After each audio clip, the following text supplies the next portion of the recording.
Hello friends, welcome to my channel Tunga Adige. ಇವತ್ತು ತುಂಬ ಈಸಿಯಾಗಿ ತುಂಬ ಟೇಸ್ಟಿಯಾಗಿ ರೈಸ್ ಬಾತ್ ಯಾವ ರೀತಿ ಮಾಡೋದು ಅಂತ ನೋಡೋಣ. ಬೆಳಗಿನ ತಿಂಡಿಗೆ, ಲಂಚ್ ಬಾಕ್ಸ್ಗೆ ತುಂಬಾ ಚೆನ್ನಾಗಿರುತ್ತೆ. ಇದನ್ನು ಹೇಗೆ ಮಾಡೋದು ಅಂತ ನೋಡೋಣ ಬನ್ನಿ. ನೋಡಿ, ಮೊದಲಿಗೆ ಒಂದು ಕುಕ್ಕರ್ ಬಿಸಿಗಿಟ್ಟಿದ್ದೀನಿ. ಒಂದು 3 ಟೇಬಲ್ ಸ್ಪೂನ್ ಆಗೋಷ್ಟು ಎಣ್ಣೆ ಹಾಕ್ಕೊತಾ ಇದ್ದೀನಿ. ನೋಡಿ, ಎಣ್ಣೆ ಬಿಸಿಯಾಗಿದೆ. ಒಂದು ಪಲಾವ್ ಎಲೆ ಹಾಕ್ತಾಯಿದ್ದೀನಿ, ಒಂದು ಪೀಸಷ್ಟು ಚಕ್ಕೆ, ಒಂದು ಸ್ವಲ್ಪ ಸೋಂಪು, ಒಂದು ಸ್ವಲ್ಪ ಸಾಜೀರ ಹಾಕ್ತಾಯಿದ್ದೀನಿ. ನೋಡಿ, 2 ಈರುಳ್ಳಿನ ಉದ್ದುದ್ದು ಕಟ್ ಮಾಡಿರೋಂಥದ್ದು ಹಾಕ್ತಾಯಿದ್ದೀನಿ. 2 ಈರುಳ್ಳಿ ಹಾಕ್ಕೊಳ್ಳಿ, ತುಂಬ ಚೆನ್ನಾಗಿರುತ್ತೆ ರೈಸ್ ಬಾತ್. ಒಂದು ಸ್ವಲ್ಪ ಈರುಳ್ಳಿ ಜಾಸ್ತಿ ಇದ್ದರೆ ಇದನ್ನು ಫ್ರೈ ಮಾಡಿ. ಸ್ವಲ್ಪ ಹಸಿ ವಾಸನೆ ಹೋಗಬೇಕು ಈರುಳ್ಳಿದು, ಅಲ್ಲಿವರೆಗೂ ಫ್ರೈ ಮಾಡಿ. ನೋಡಿ, ಈರುಳ್ಳಿ ಫ್ರೈ ಆಗಿದೆ, ಸಾಕು ಇಷ್ಟು.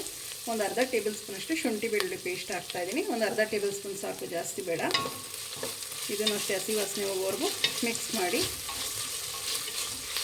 ನೋಡಿ, ಶುಂಠಿ ಬೆಳ್ಳುಳ್ಳಿ ಪೇಸ್ಟ್ ಹಸಿ ವಾಸನೆ ಹೋಗಿದೆ, ಸಾಕು. ಈಗ ಬಟಾಣಿ ಹಾಕ್ತಾಯಿದ್ದೀನಿ. ನಾನಿಲ್ಲಿ 1 ಬಟಾಣಿನೇ ನೀರಲ್ಲಿ ಓವರ್ನೈಟ್ ನೆನೆಸ್ಬಿಟ್ಟು ಹಾಕ್ತಾಯಿದ್ದೀನಿ. ಹಸಿ ಬಟಾಣಿ ಸಿಕ್ಕಿದ್ರೆ ಹಸಿ ಬಟಾಣಿನೂ ಯೂಸ್ ಮಾಡ್ಕೊಳ್ಳಿ, ತುಂಬಾ ಚೆನ್ನಾಗಿರುತ್ತೆ ರೈಸ್ ಬಾತ್ಗೆ. ಇಲ್ಲಾಂದರೆ ಅವರೆಕಾಳು ಸಿಕ್ಕಿದ್ರೆ ಹಸಿ ಅವರೆಕಾಯಿ ಆ ಕಾಳನ್ನು ಯೂಸ್ ಮಾಡ್ಬೋದು, ತುಂಬಾ ಚೆನ್ನಾಗಿರುತ್ತೆ. ನೋಡಿ, ಚೆನ್ನಾಗಿ ಫ್ರೈ ಆಗಿದೆ, ಸಾಕು. ಈಗ ಟೊಮೆಟೊ ಹಾಕ್ತಾಯಿದ್ದೀನಿ, ಉದ್ದುದ್ದು ಕಟ್ ಮಾಡಿ. ಒಂದು 4 ಟೊಮೆಟೊ ಇದೆ, ನಾಟಿ ಟೊಮೆಟೊ ಹಾಕ್ತಾಯಿದ್ದೀನಿ. ಚೆನ್ನಾಗಿರುತ್ತೆ ನಾಟಿ ಟೊಮೆಟೊ ಯೂಸ್ ಮಾಡಿ. ಇದು ಅಷ್ಟೇ ಸಾಫ್ಟ್ ಆಗೋವರೆಗೂ ಫ್ರೈ ಮಾಡಬೇಕಾಗುತ್ತೆ ಟೊಮೆಟೊ. ನೋಡಿ, ಈಗ ಸಣ್ಣದಾಗಿ ಹಚ್ಚಿರೋಂಥ ಪುದೀನ ಹಾಕ್ತಾಯಿದ್ದೀನಿ. ಒಂದು ಅರ್ಧ ಹಿಡಿಯಷ್ಟು ಹಾಕಿ, ಜಾಸ್ತಿ ಬೇಡ ಪುದೀನ, ಇಲ್ಲ ಅದೇ ಜಾಸ್ತಿ ಫ್ಲೇವರ್ ಆಗಿಬಿಡುತ್ತೆ. ಮಿಕ್ಸ್ ಮಾಡಿ. ನೋಡಿ, ಒಂದು ಸ್ವಲ್ಪ ಅರಿಶಿನದ ಪುಡಿ ಹಾಕ್ತಾಯಿದ್ದೀನಿ. ಮಿಕ್ಸ್ ಮಾಡಿ. ಅರಿಶಿನದ ಪುಡಿ ಹಾಕಿದ್ಮೇಲೆ ನೋಡಿ, ಒಂದು 3 ಟೇಬಲ್ ಸ್ಪೂನ್ ಆಗೋಷ್ಟು ಗಟ್ಟಿ ಮೊಸರು ಹಾಕಿ, ತುಂಬಾ ಚೆನ್ನಾಗಿರುತ್ತೆ ರೈಸ್ ಬಾತ್. ಮಿಕ್ಸ್ ಮಾಡಿ. ನೋಡಿ, ಟೊಮೆಟೊ ಈರುಳ್ಳಿ ಎಲ್ಲ ಇದೇ ಥರನೇ ಸಾಫ್ಟ್ ಆಗಬೇಕು, ತುಂಬಾ ಚೆನ್ನಾಗಿರುತ್ತೆ ರೈಸ್ ಬಾತ್. ಮೀಡಿಯಮ್ ಫ್ಲೇಮಲ್ಲಿ ಒಲೆ ಇದು ಮಾಡಿಬಿಟ್ಟು ಚೆನ್ನಾಗಿ ಫ್ರೈ ಮಾಡಬೇಕು. ಹೈ ಫ್ಲೇಮಲ್ಲಿ ಇಟ್ಟು ಮಾಡಿದ್ರೆ ತಳ ಹಿಡಿಯುತ್ತೆ, ರೈಸ್ ಬಾತ್ ತುಂಬ ಚೆನ್ನಾಗಿ ಬರೋದಿಲ್ಲ. ನೋಡಿ, ಒಂದು ಚೂರು ತಳ ಹಿಡ್ದಿಲ್ಲ.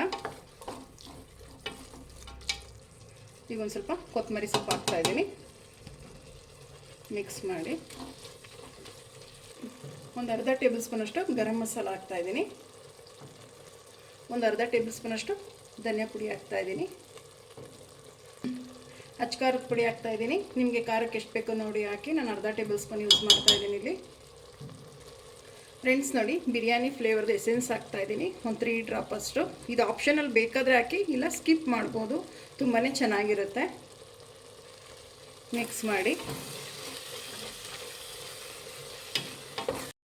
ಫ್ರೆಂಡ್ಸ್, ನೋಡಿ, ಚೆನ್ನಾಗಿ ಫ್ರೈ ಆಗಿದೆ. ಈಗ ಅಕ್ಕಿ ಹಾಕ್ತಾಯಿದ್ದೀನಿ. 1.5 ಗ್ಲಾಸ್ ಅಷ್ಟಿದೆ, ವಾಶ್ ಮಾಡಿಬಿಟ್ಟು ಅಕ್ಕಿ ಹಾಕ್ತಾಯಿದ್ದೀನಿ. 1.5 ಗ್ಲಾಸ್ ಅಕ್ಕಿಗೆ ನಾನಿಲ್ಲಿ 2.25 ಗ್ಲಾಸ್ ಅಷ್ಟು ನೀರು ಹಾಕ್ತಾಯಿದ್ದೀನಿ. ಮಿಕ್ಸ್ ಮಾಡಿ. ನೋಡಿ, ರುಚಿಗೆ ತಕ್ಕಷ್ಟು ಉಪ್ಪು ಹಾಕ್ತಾಯಿದ್ದೀನಿ. ನೋಡಿ, ಒಂದು ಅರ್ಧ ಹುಳಷ್ಟು ನಿಂಬೆ ಹುಳಿ ಇಡ್ತಾಯಿದ್ದೀನಿ.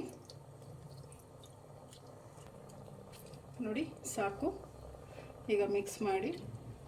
ಇದೊಂದು ಕುದಿ ಬರಲಿ, ಲಿಡ್ ಕ್ಲೋಸ್ ಮಾಡೋಣ. ನೋಡಿ, ಒಂದು ಕುದಿ ಬರ್ತಾಯಿದೆ. ಲಾಸ್ಟಿಗೊಮ್ಮೆ ಮಿಕ್ಸ್ ಮಾಡಿ. ಅಕ್ಕಿ ಎಲ್ಲ ತಳದಲ್ಲಿರುತ್ತೆ. ಮಿಕ್ಸ್ ಮಾಡಿಬಿಟ್ಟು ಲಿಡ್ ಕ್ಲೋಸ್ ಮಾಡಬೇಕು. ಈಗ ಲಿಡ್ ಕ್ಲೋಸ್ ಮಾಡೋಣ.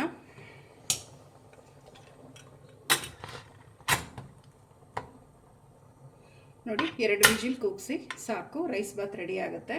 ನೋಡಿ, ಕುಕ್ಕರ್ ಕೂಗಿ ಆಗಿ ತಣ್ಣಗಾಗಿದೆ. ಲಿಡ್ ಓಪನ್ ಮಾಡೋಣ.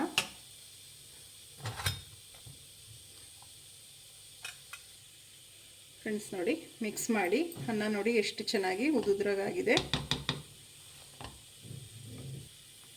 ನೋಡಿ, ರೈಸ್ ಬಾತ್ ರೆಡಿ ಆಯಿತು. ಈಗ ಡಿಶ್ ಔಟ್ ಮಾಡ್ಕೊಳ್ಳೋಣ. ಫ್ರೆಂಡ್ಸ್, ನೋಡಿ, ರೈಸ್ ಬಾತ್ ರೆಡಿ ಆಗಿದೆ. ತುಂಬಾ ರುಚಿಯಾಗಿರುತ್ತೆ. ನೀವು ಒಮ್ಮೆ ಟ್ರೈ ಮಾಡಿ, ಹೇಗೆ ಬಂತು ಅಂತ ಹೇಳಿ. ನಿಮಗೆ ವಿಡಿಯೋ ಒಂದು ಸ್ವಲ್ಪನಾದರೂ ಇಷ್ಟ ಆಗಿದ್ರೆ ಫ್ರೆಂಡ್ಸ್ ಆ್ಯಂಡ್ ಫ್ಯಾಮಿಲಿ ಮೆಂಬರ್ಸ್ಗೆ ಶೇರ್ ಮಾಡಿ. ಪ್ಲೀಸ್ ನಮ್ಮ ಚಾನಲ್ನ ಸಬ್ಸ್ಕ್ರೈಬ್ ಮಾಡಿ, ಪಕ್ಕದಲ್ಲೇ ಇರೋ ಬೆಲ್ ಐಕನನ್ನು ಕ್ಲಿಕ್ ಮಾಡಿ. ನಾನು ಯಾವುದೇ ವಿಡಿಯೋ ಹಾಕಿದ್ರೆ ನೋಟಿಫಿಕೇಷನ್ ಬರುತ್ತೆ. Thank you for watching. ಮುಂದಿನ ವಿಡಿಯೋದಲ್ಲಿ ಭೇಟಿಯಾಗೋಣ. ನಮಸ್ಕಾರ.